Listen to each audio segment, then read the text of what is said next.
Welcome to Monk's Temple. Let us begin by doing something rare. Let us do nothing. Just for a moment, let the world fade.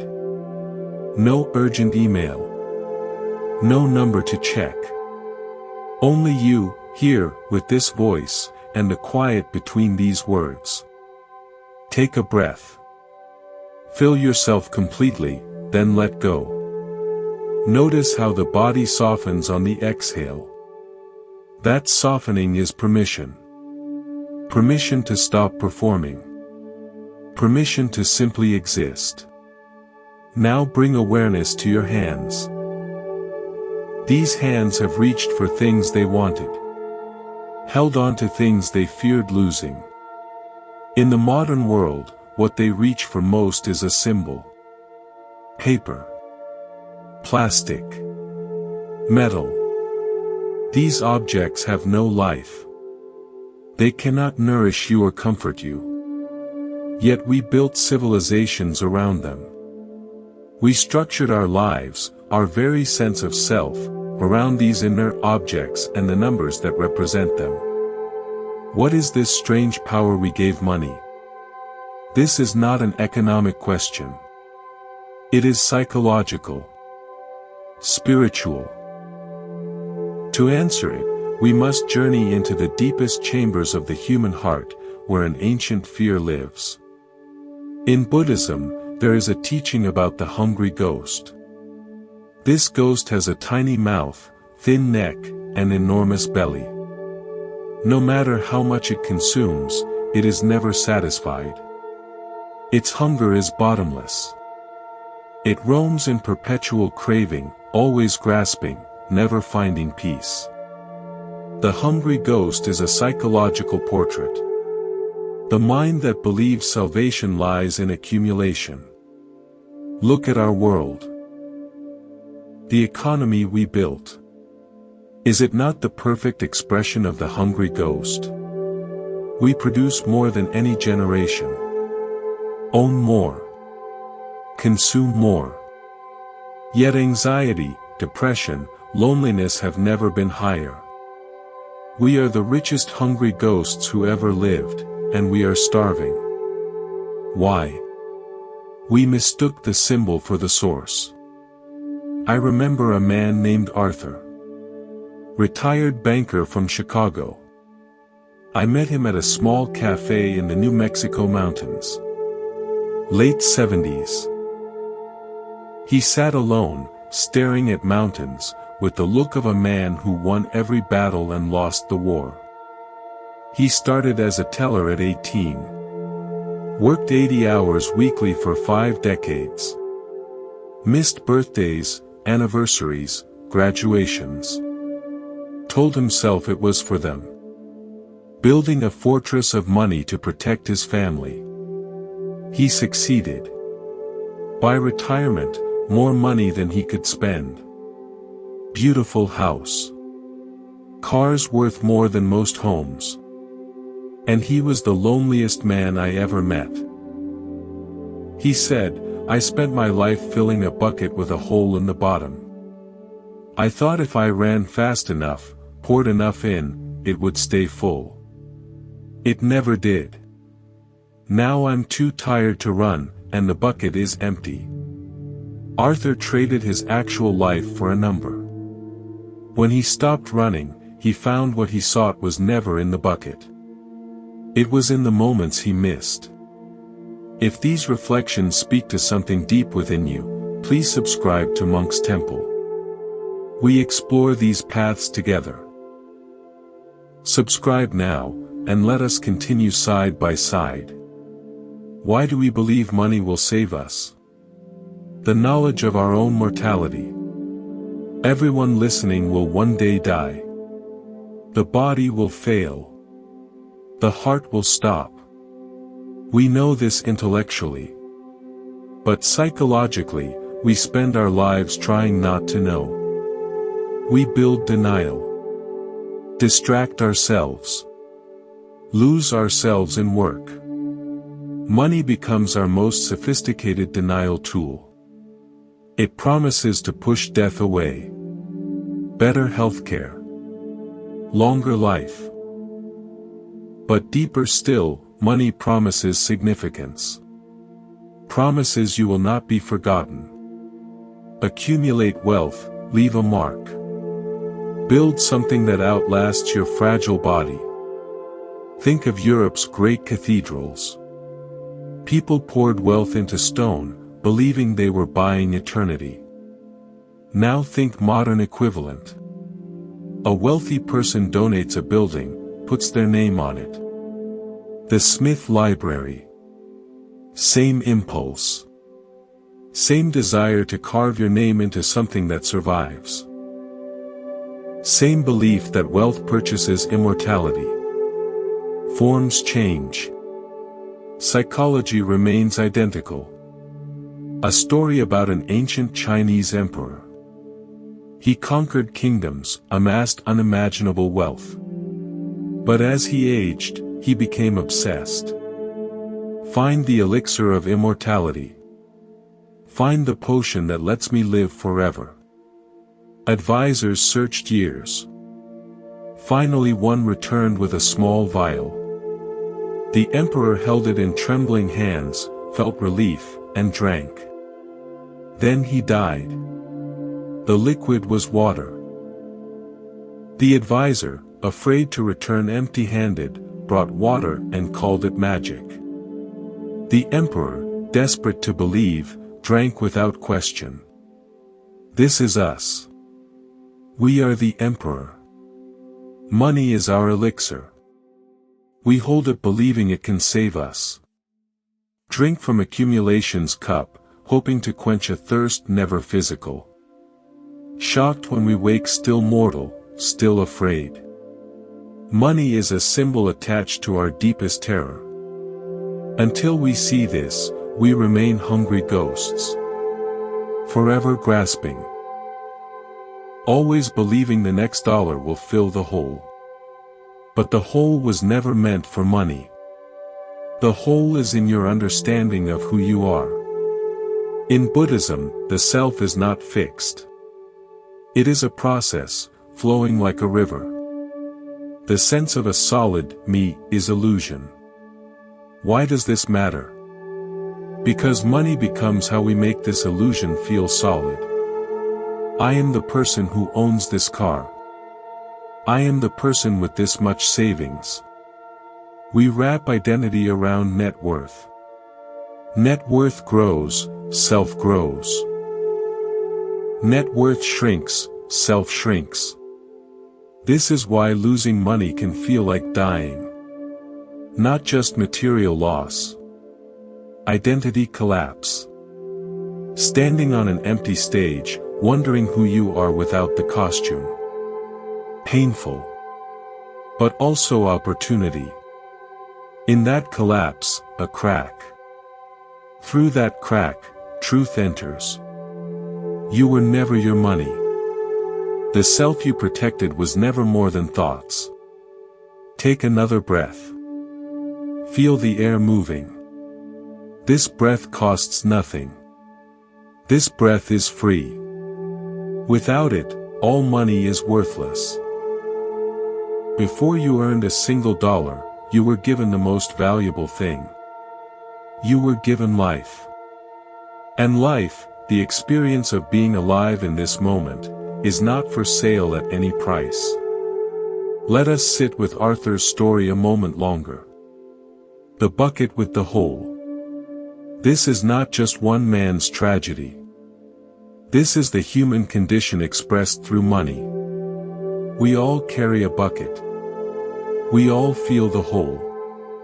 And we all run, hoping to fill it before the water runs out. But what if the hole is not a flaw? What if the hole is the point? In Zen Buddhism, there is a teaching about a cup that must be empty to be useful. A cup already full cannot receive. The hole in Arthur's bucket, the emptiness you feel even after acquiring what you thought you wanted, this emptiness is not a mistake. It is an invitation. It is the space where something real could finally enter. But we are terrified of emptiness. We rush to fill it with anything. With money. With possessions. With status.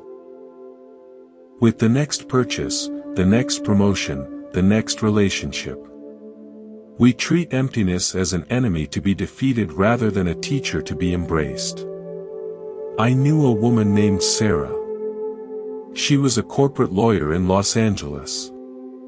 She made more money in a year than most people make in a decade.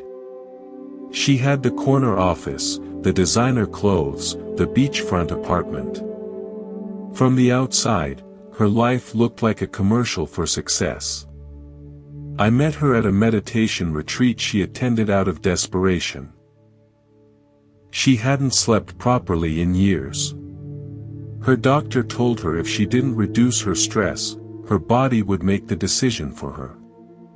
So she came to this retreat, surrounded by trees and silence, completely out of her element. On the third day, she broke down during a walking meditation. She was supposed to be walking slowly, feeling each step. Instead, she stood frozen in the middle of the path, tears streaming down her face. When I approached, she said, "I don't know how to do this. I don't know how to just be. My whole life, I've been doing, achieving, acquiring. And now, standing here with nothing to do, nothing to achieve, nothing to acquire, I don't know who I am. There's just emptiness."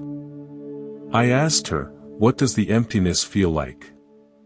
She said, "Terrifying. Like falling." I said, "Stay with it. Just for a moment.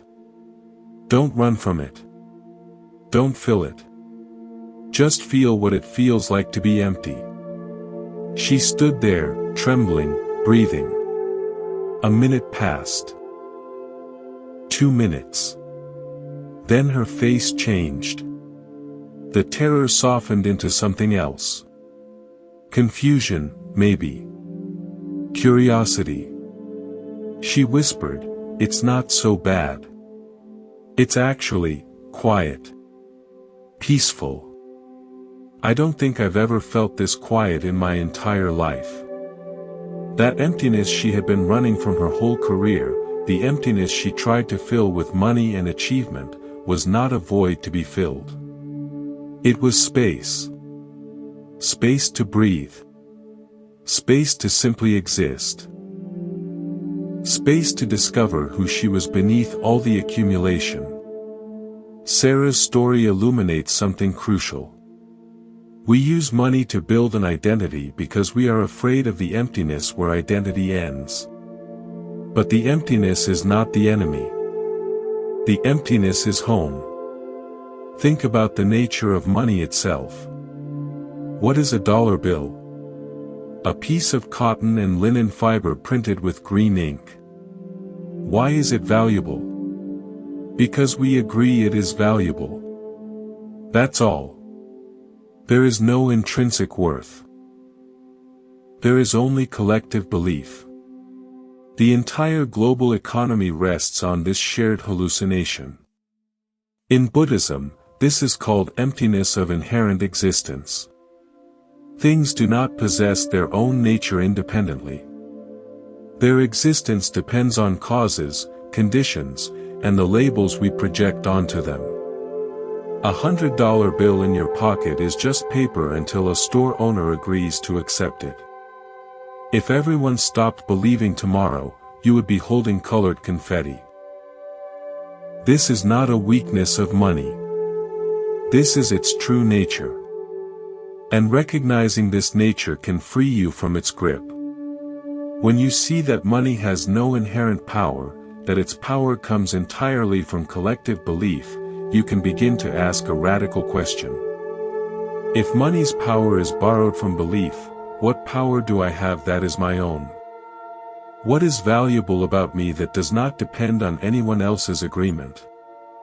The answer is your awareness itself. The very consciousness that is hearing these words. That awareness cannot be bought or sold. It cannot be inflated or devalued. It cannot be taken from you by any market crash or economic collapse. It is the one thing you truly own, and you didn't even have to earn it. There is a story about a monk who lived in simplicity. He owned nothing but his robe and his bowl. A king, impressed by the monk's peace, came to visit and offered him great wealth. Gold, land, servants. Whatever he desired.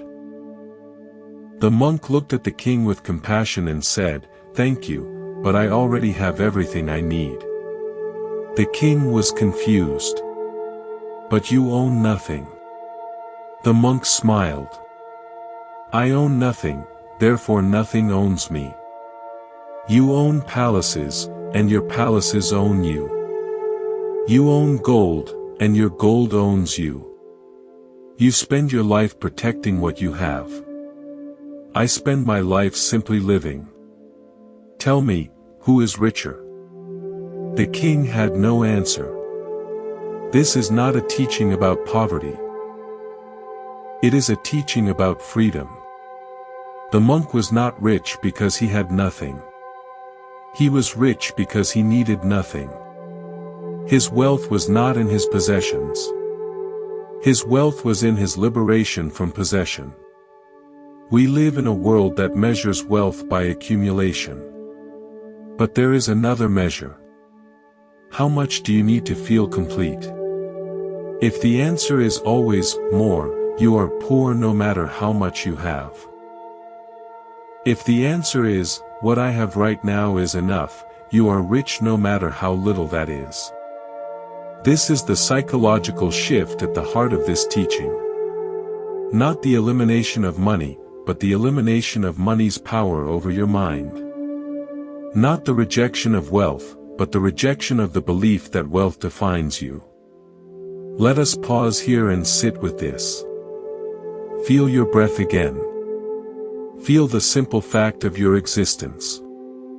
No money required. No possessions needed. Just you, alive, aware, present. This is your original wealth. Everything else is just decoration. We have explored the emptiness at the heart of money and the emptiness at the heart of self. Now we must examine the mechanism that binds them together. That mechanism is desire. Desire is not wrong. The Buddha did not teach elimination of desire. He taught elimination of craving. There is a difference. Desire is natural inclination toward what nourishes life. Hunger when the body needs fuel. Thirst when the body is dry. Longing for connection when the heart is lonely. These are not problems. These are life expressing itself. Craving is different. Craving is desire unhinged from actual need. Craving says, I will be happy when I have this. And when this is obtained, craving says, I will be happy when I have that. Craving is a machine that cannot stop. It uses the object of desire as fuel, but satisfaction never comes. The machine just runs hotter. Money is the perfect fuel for craving because money can become the symbol for anything. Security. Money symbolizes security. Freedom. Money symbolizes freedom. Love. Money tries to symbolize love, though poorly. Immortality. Money symbolizes immortality by letting you leave something behind. Because money can symbolize anything, it becomes the target of all craving. We don't just want money for what it buys. We want money for what it promises to be. A solution to the human problem. An answer to existence. I remember a young man named David. He was 23, already successful in tech, already wealthy. He made his first $1 million before he could legally rent a car. He came to a talk I gave and stayed afterward to speak. He was tall, well-dressed, handsome. But his eyes told a different story. Tired. Not from lack of sleep. Tired from lack of meaning. He said, I did everything right. Worked harder than anyone. Built something valuable. Sold it. Now I have more money than I know what to do with. And I've never been more miserable. What's wrong with me? I asked, what did you think would happen when you had the money? He thought. I thought I would finally relax. Feel safe. Do whatever I wanted. And can you? I guess so. But I don't know what I want. All I know is work and earn. Now that earning is done, I'm lost. I wake up in my beautiful apartment overlooking the city and feel nothing. I buy things, they arrive, I feel nothing. I go to restaurants where dinner costs more than rent, and I taste nothing. David spent his whole life climbing a ladder, only to discover it leaned against the wrong wall. He achieved the goal, reached the summit, and found nothing there. The craving that drove him upward had no destination. It only knew how to climb. It never learned how to have. This is the tragedy of the hungry ghost. The ghost does not want the food. The ghost wants wanting. Because wanting gives purpose. Wanting gives direction. Wanting fills emptiness with promise of future fulfillment. The moment wanting stops, emptiness is just there, raw and unmasked. And that emptiness terrifies. So we keep wanting. Keep craving. Keep climbing. Not because we believe the next thing will satisfy, but because stopping is too terrifying. The fear of facing emptiness, of sitting with ourselves exactly as we are without any project of improvement, drives us forward like a whip. In Buddhist psychology, this is samsara. The endless cycle of craving and suffering. Money has become the primary vehicle for samsara in the modern world. We work to earn. Earn to spend. Spend to feel better temporarily. The feeling fades. We work to earn more. The cycle repeats, faster and faster, until one day we wake up old and tired, wondering where our lives went. Wondering who we are without the wanting. There is a story about a fisherman in a small coastal village. A tourist watched him one morning. The fisherman woke late, had breakfast with his children, played on the beach, then walked to the sea. He fished a few hours, caught enough to feed his family and have some to sell. By early afternoon, he was home, napping in a hammock under a palm tree. The tourist approached. Why don't you fish longer? Stay until sunset. Catch more. Sell more. Make more money. The fisherman opened one eye. What would I do with more money? The tourist launched into his plan. Buy a bigger boat. Hire a crew. Own a fleet. Build a plant. Become rich. The fisherman asked, what would I do then? The tourist said, then you could retire. Relax. Spend time with family. Nap in a hammock whenever you want. The fisherman smiled, closed his eye. That is what I am doing now.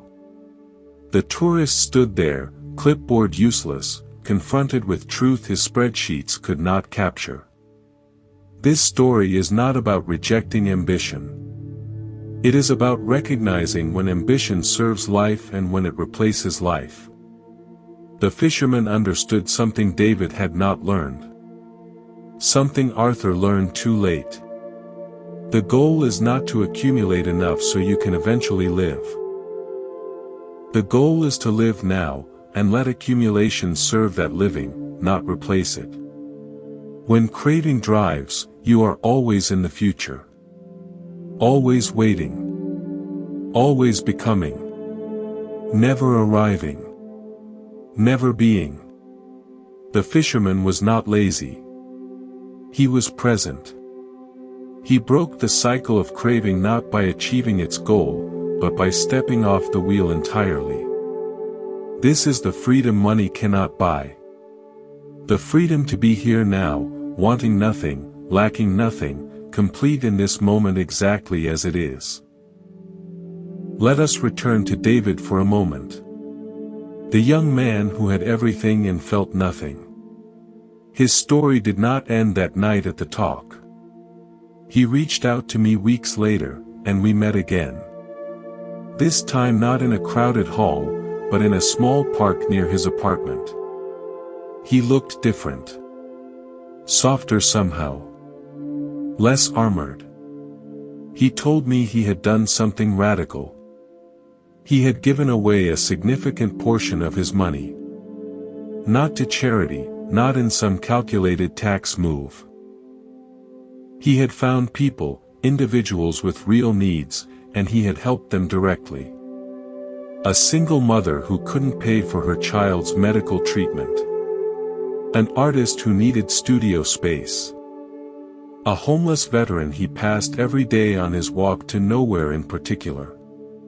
He said, "For the first time since I sold my company, I felt something. I felt connected. I felt useful. The money meant something because it did something. It wasn't just sitting there, a number proving I existed. It became a bridge between me and other people. This is the healing of the hungry ghost. Not renouncing money, but redirecting it. Using it as a tool for connection rather than a fortress for protection. Money becomes poisonous when it separates you from life. Money becomes sacred when it connects you more deeply to life. In Buddhist teaching, there is a concept called right livelihood. It is one of the steps on the Eightfold Path. Right livelihood means earning a living in a way that does not cause harm and ideally contributes to the well-being of others.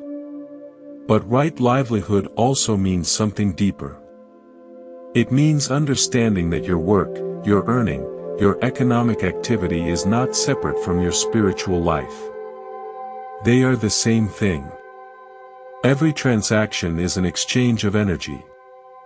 When you buy something, you are saying, "This is worth a piece of my life energy."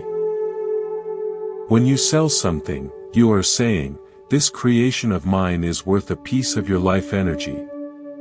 This exchange can be mechanical, empty, just a transaction.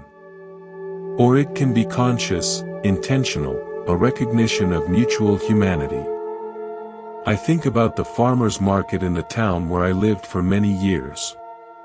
Every Saturday morning, people gathered. Farmers who had risen before dawn to harvest vegetables. Bakers who had baked bread through the night. Cheese makers, honey producers, flower growers. And customers who came not just to buy, but to connect. There was conversation. There was touch as hands exchanged money and produce. There was recognition. How are your children? How is your mother? The tomatoes look beautiful this week. This is economy as ritual. Economy as communion. Money still changed hands. Transactions still occurred.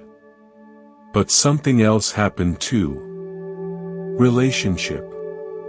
Community. Life. Contrast this with online shopping at 3 in the morning. Alone in the dark, scrolling, clicking, the thing appearing on your doorstep days later without a human voice, without eye contact, without any exchange beyond the digital. Efficient, yes. But something is lost. Something vital. The ritual has been stripped away. Only the ghost remains. This is not a condemnation of technology. It is an invitation to awareness. Can you bring consciousness even to the digital transaction? Can you pause before clicking and feel what you are doing? Can you recognize that behind the screen, somewhere, another human being is connected to this exchange? Can you feel the web of life that makes your purchase possible? There is a story about a merchant in ancient India who came to the Buddha. He was wealthy, successful, respected. But he was troubled. He asked the Buddha, "I have accumulated great wealth through honest means. What should I do with it?" The Buddha did not tell him to give it all away. He did not tell him that wealth was evil. Instead, he gave him a teaching on the 4 uses of money. First, the Buddha said, use your wealth to take care of yourself and your family. To feed, clothe, and shelter those who depend on you. This is not selfishness. This is responsibility. Second, use your wealth to take care of your friends and employees. To share your good fortune with those who help create it. To be generous and fair.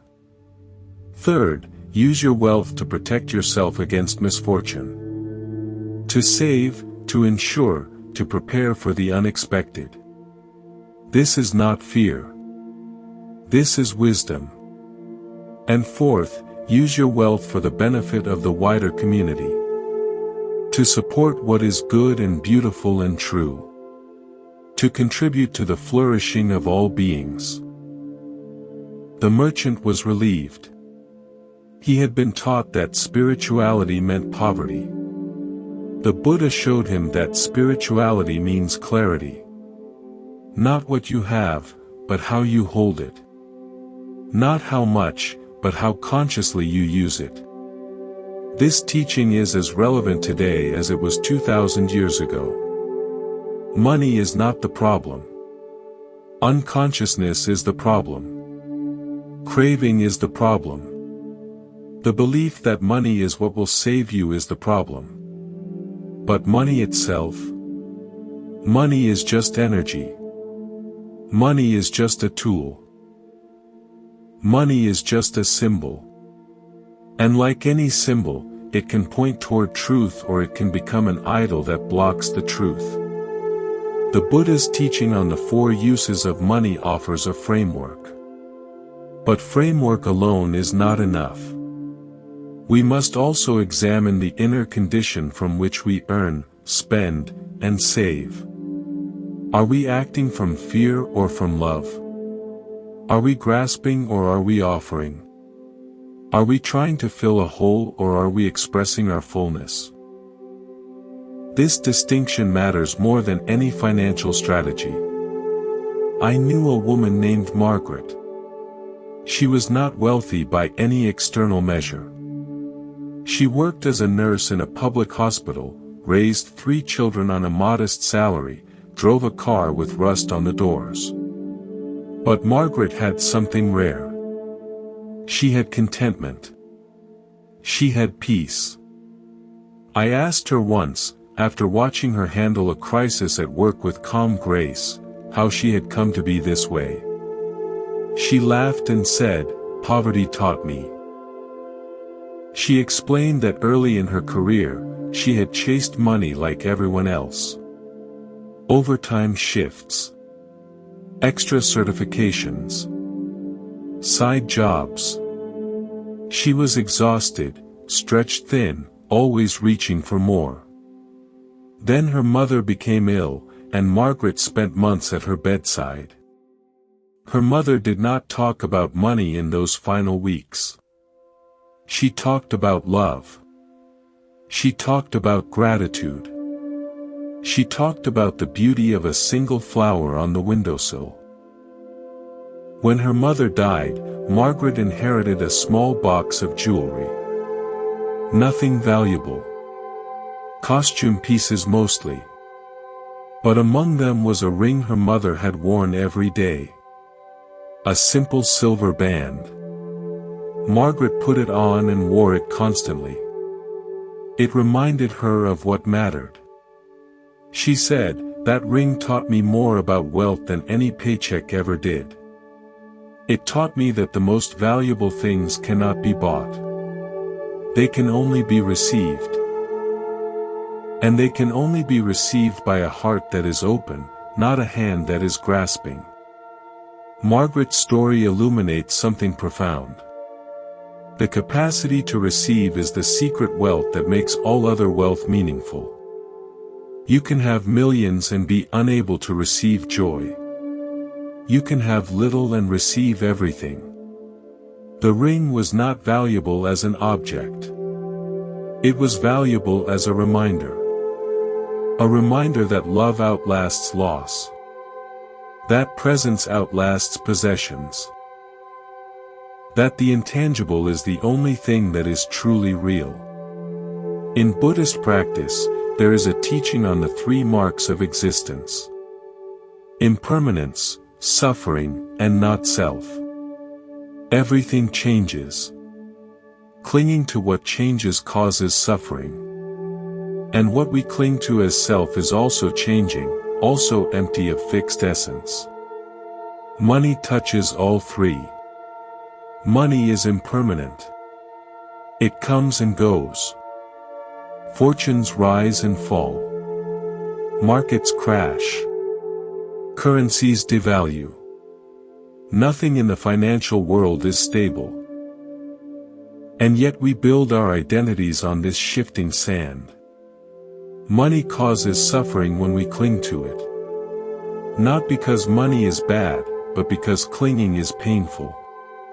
Try to hold a river and you will be frustrated. Try to hold smoke and you will burn your hands. Money flows. That is its nature. Let it flow through you, not from you. And money reveals not self. Who are you without your wealth? Who are you when the accounts are empty? Who are you when the possessions are gone? These are not hypothetical questions. These are the questions life will ask you eventually. Death will ask them. Loss will ask them.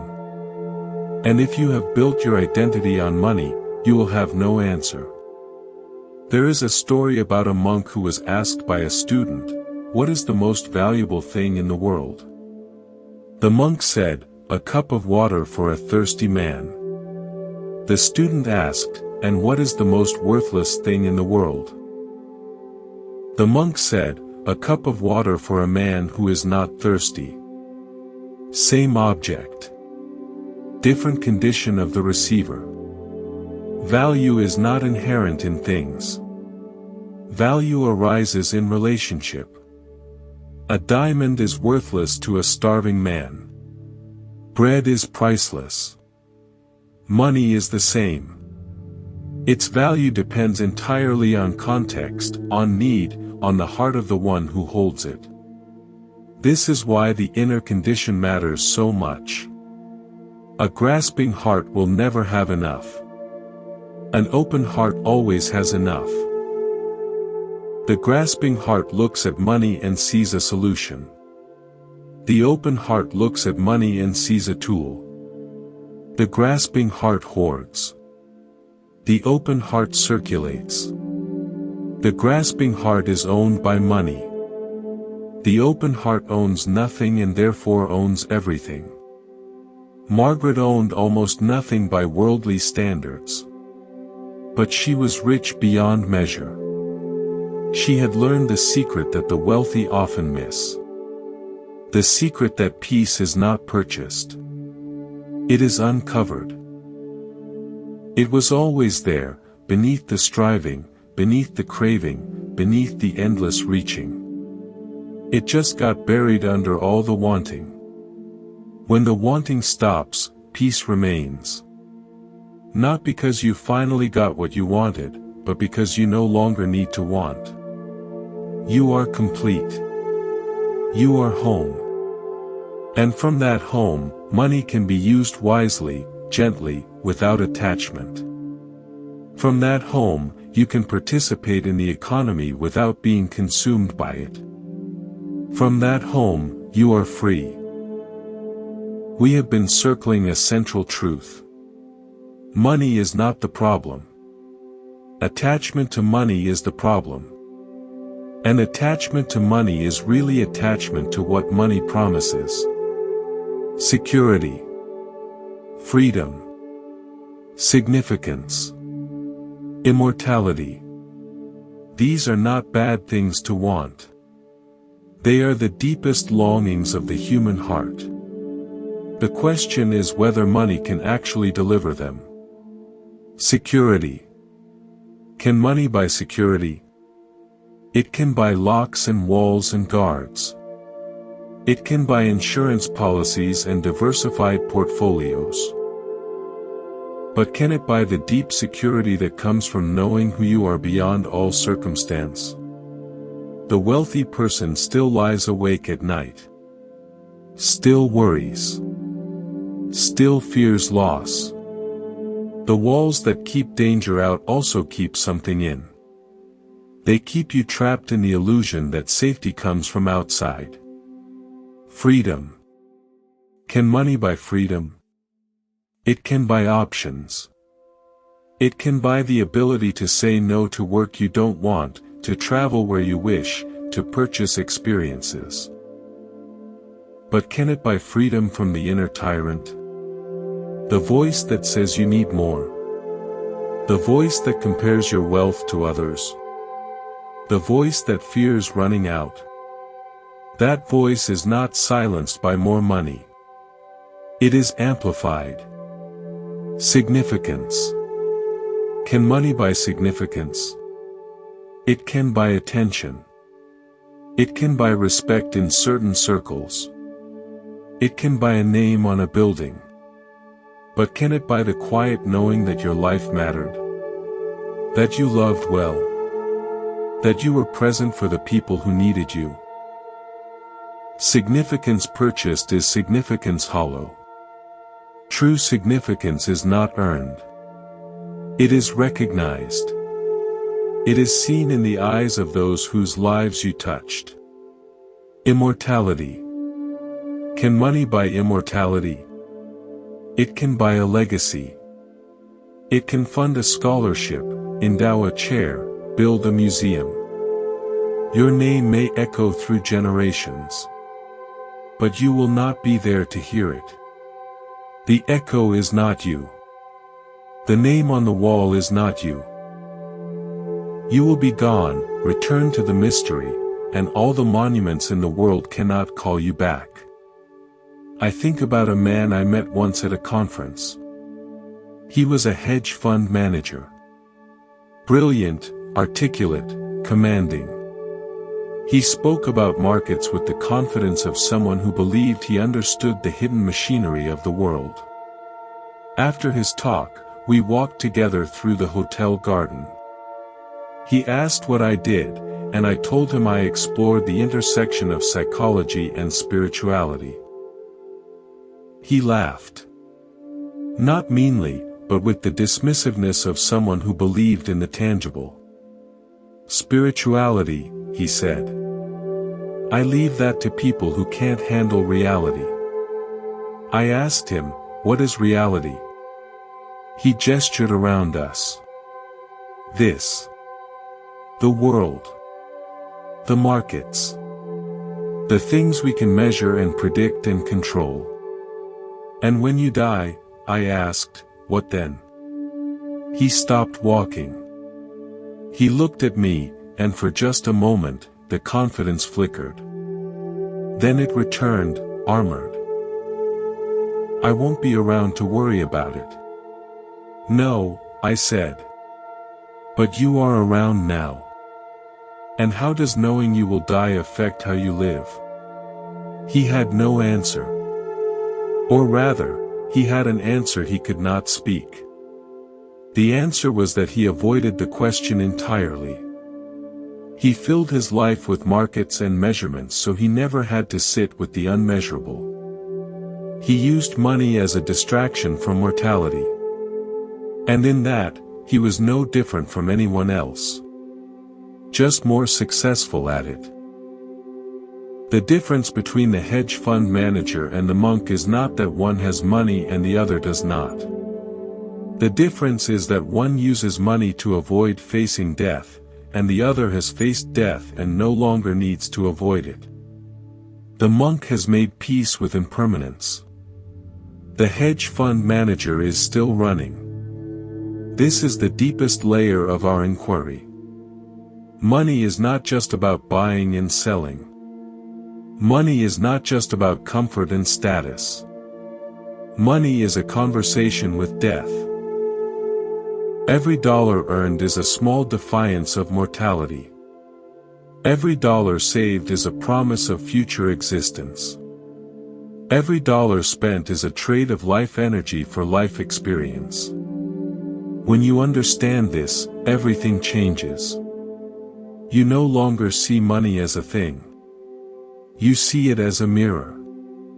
It reflects your relationship with life itself.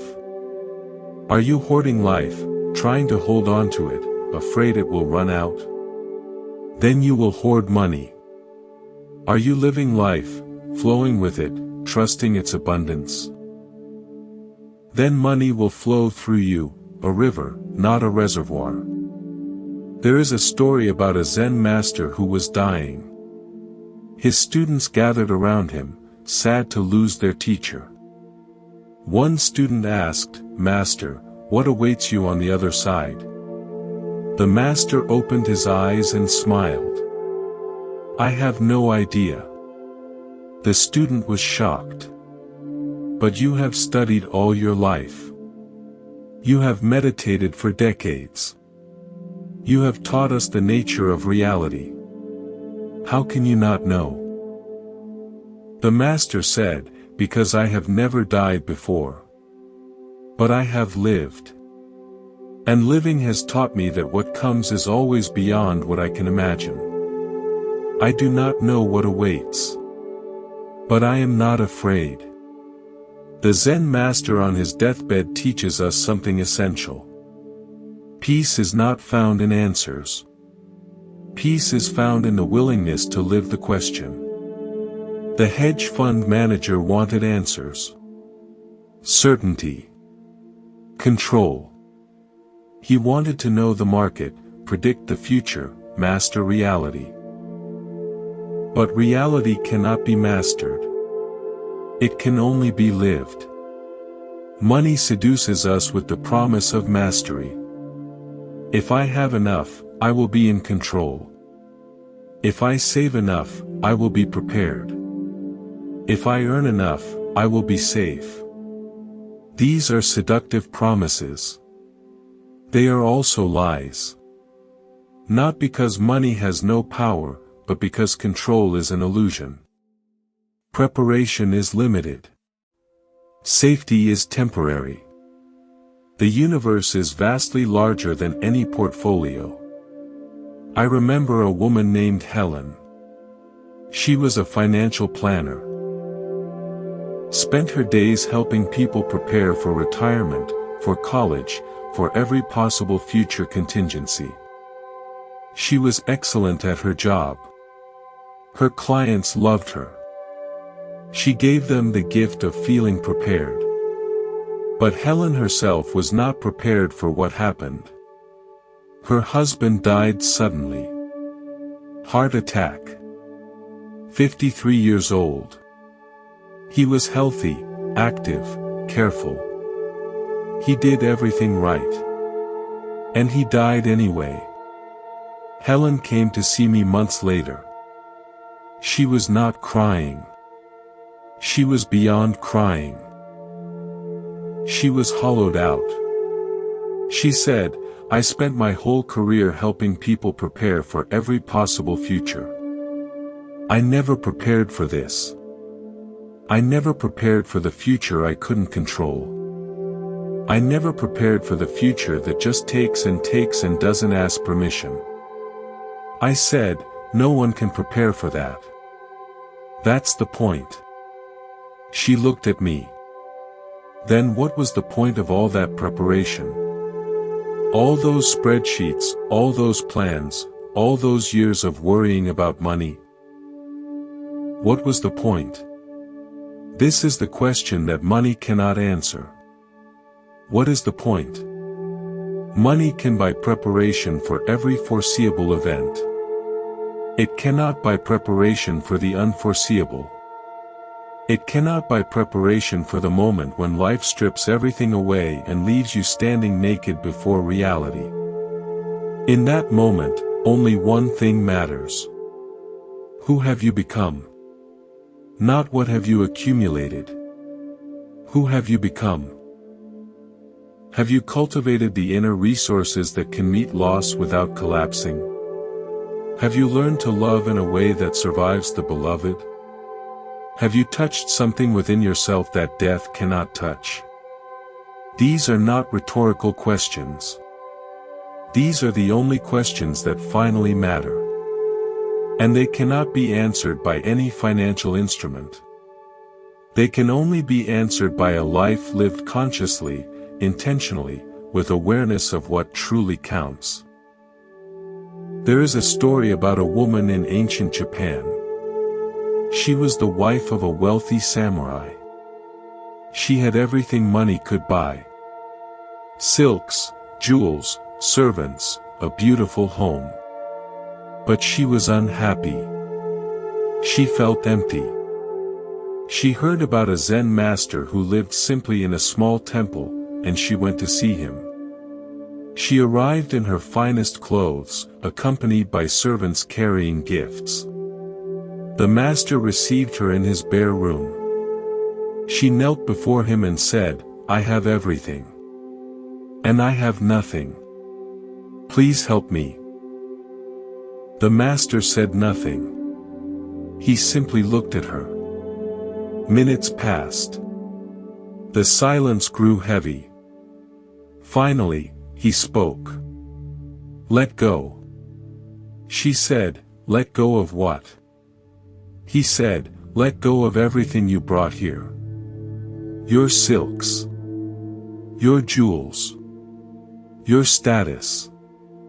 Your story. Let go of the woman who has everything and nothing. Just be here, now, in this room, with me." She said, "I don't know how." He said, "Then stay until you do." She stayed.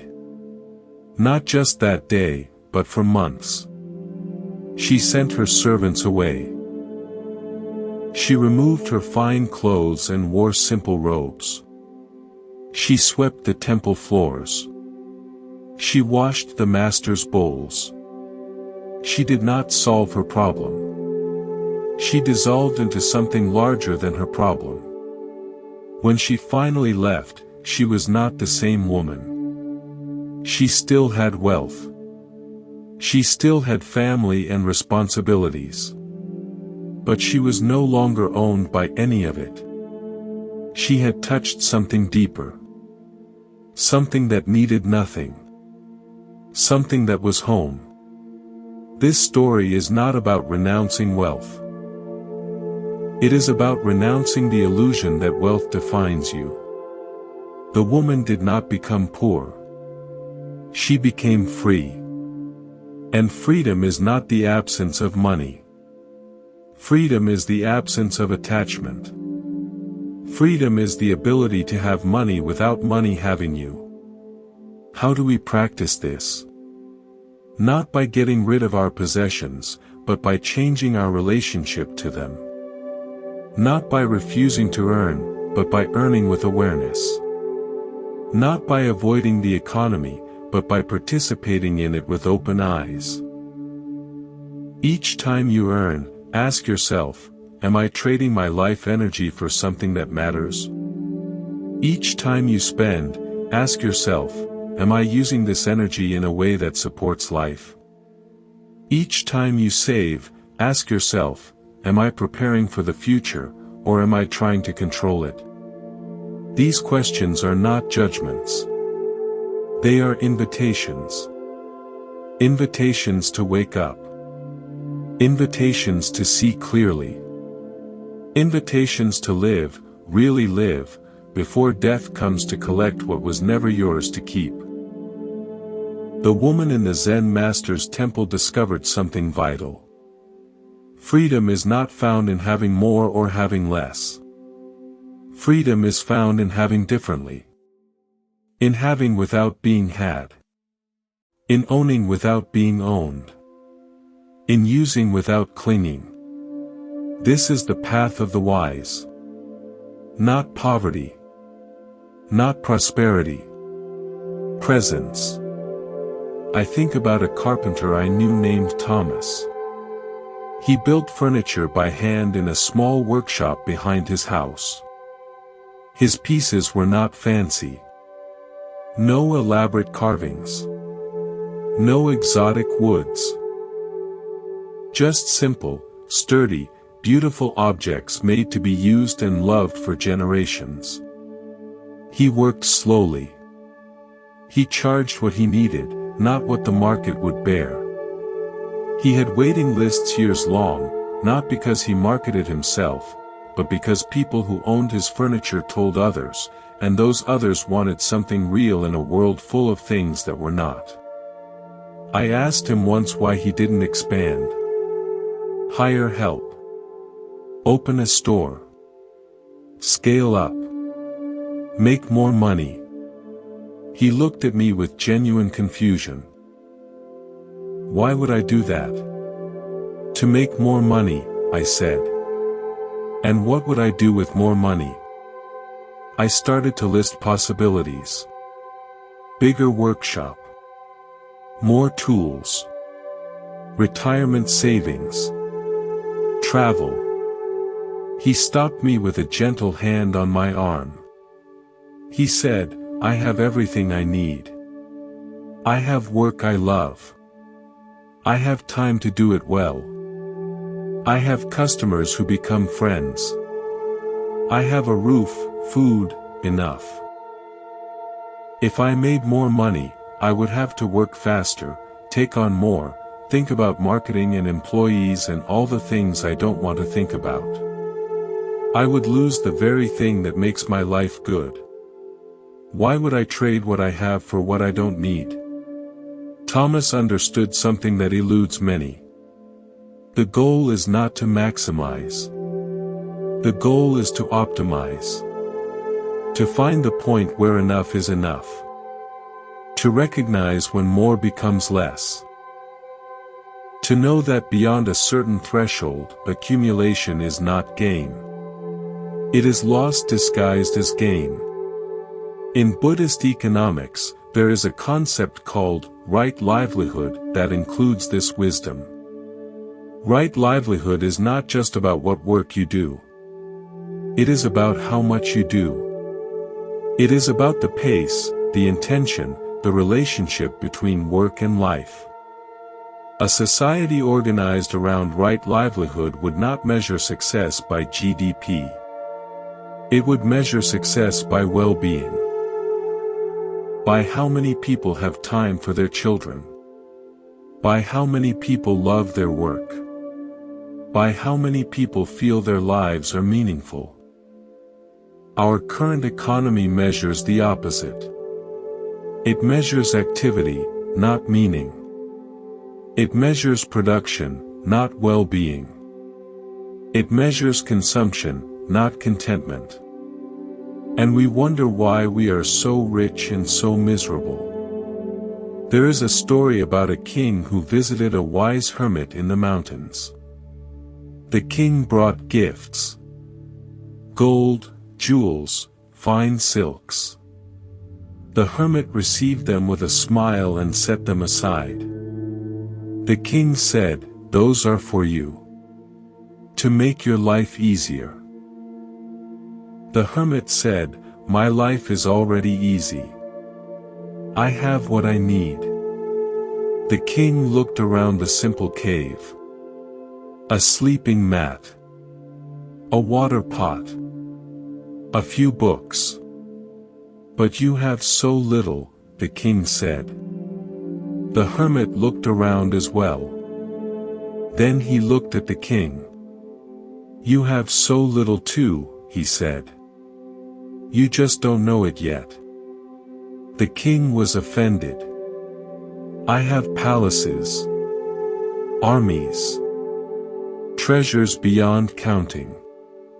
The hermit said, and how much of it can you keep? How much of it can you take with you? How much of it will matter on your deathbed? You have much that means little. I have little that means everything. Tell me again who has more. The king had no answer. He left the cave troubled, carrying his gifts back down the mountain. Years later, on his deathbed, surrounded by physicians and priests and weeping servants, he remembered the hermit's words. He understood then. But understanding came too late to change how he had lived. This story haunts me because it is not really about a king and a hermit. It is about choices we make every day. Every time we choose more over enough, we are the king. Every time we choose presence over accumulation, we are the hermit. The choice is always there. The question is whether we see it. Thomas the carpenter saw it. He chose enough. He chose presence. He chose a life that was rich not in money but in meaning. And in doing so, he discovered a truth that the wealthy often miss. The richest person is not the one who has the most. The richest person is the one who needs the least. We have traveled far together in this inquiry. From Arthur with his empty bucket to David with his meaningless millions. From the fisherman in his hammock to the carpenter in his workshop. From the king who had everything and understood nothing to the hermit who had nothing and understood everything. We have traced money back to its origins in the human heart, back to the fear of death that drives all accumulation, back to the craving that can never be satisfied by any amount of wealth. Now we arrive at the end.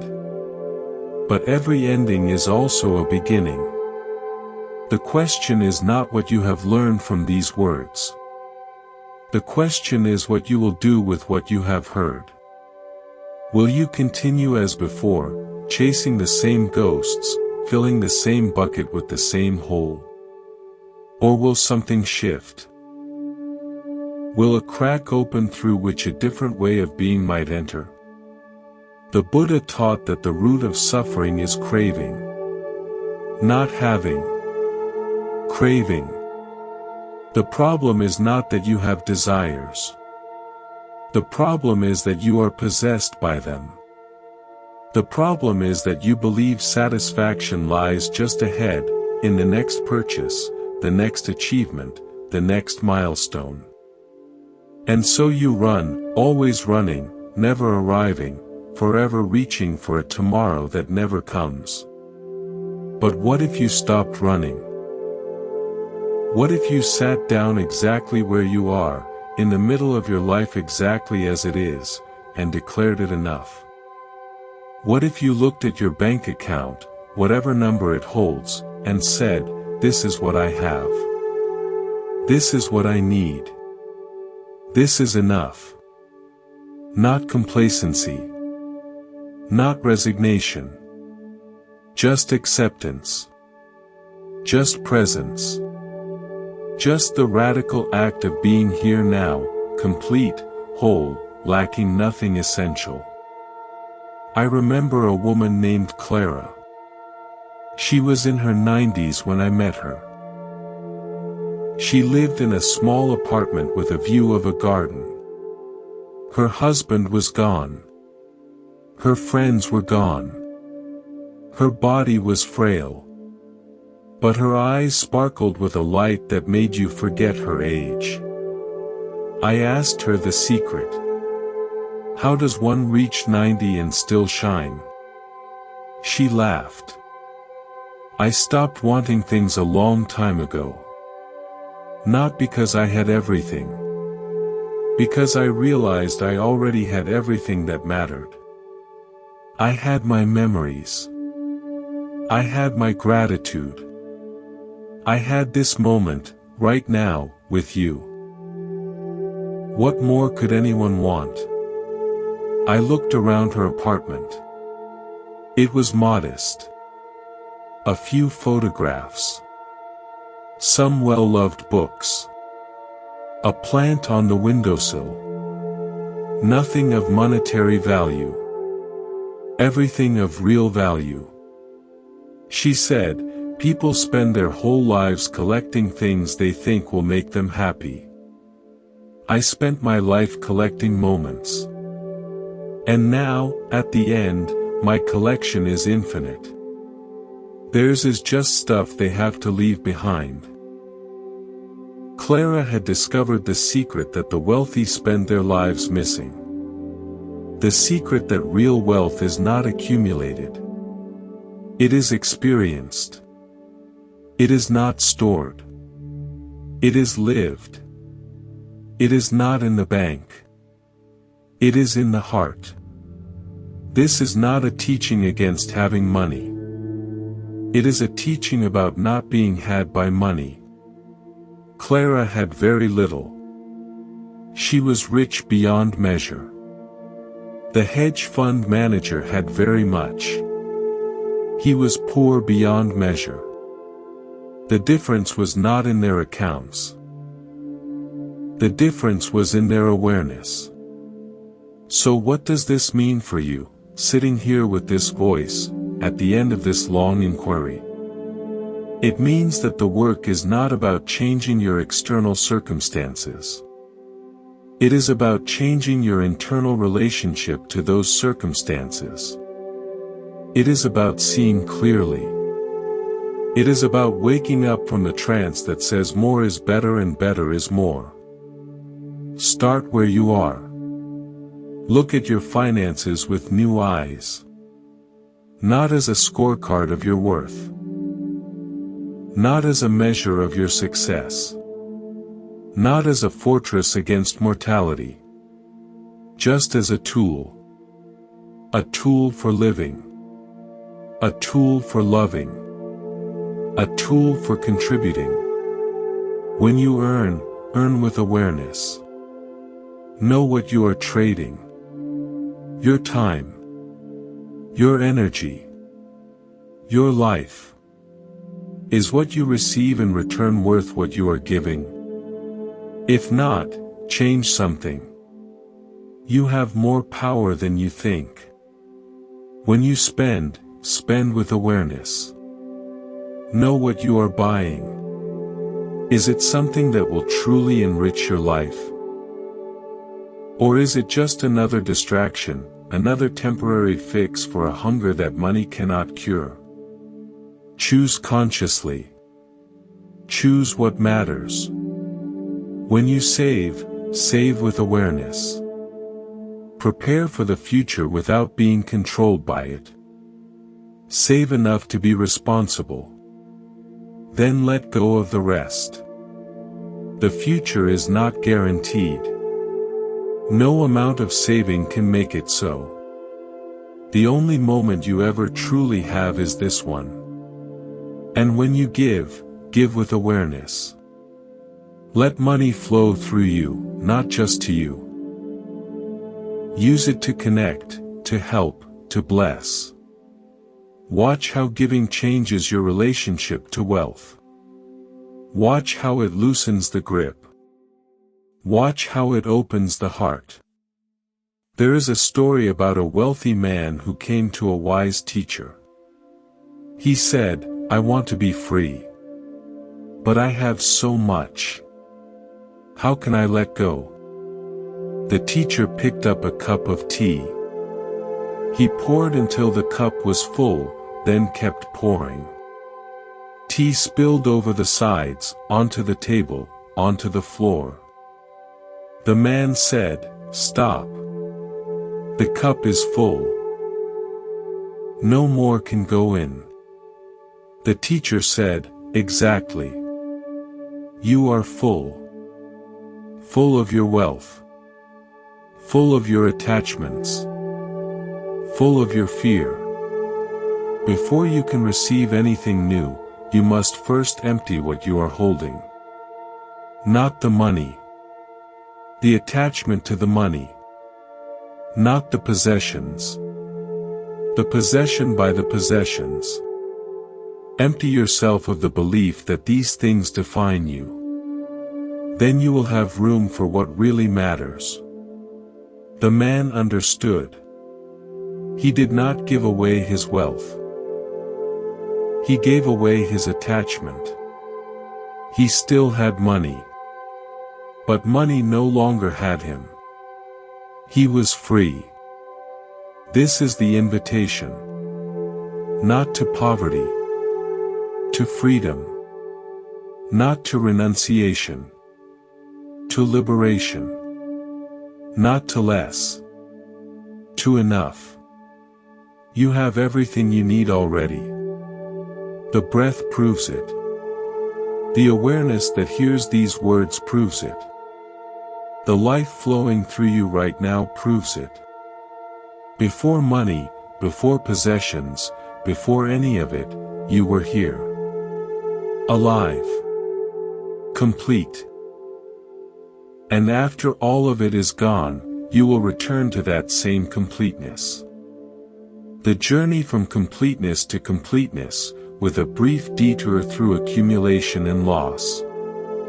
Remember Rumi's words, what you seek is seeking you. You have been seeking wealth your whole life.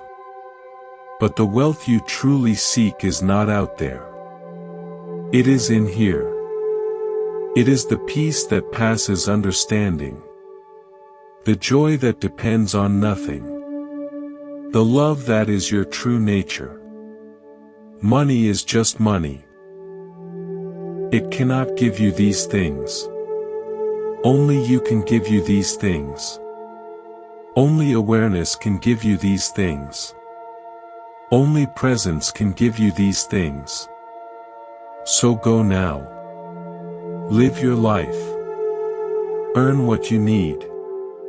Spend what you must. Save what is wise. Give what you can. But do it all from presence. Do it all from awareness.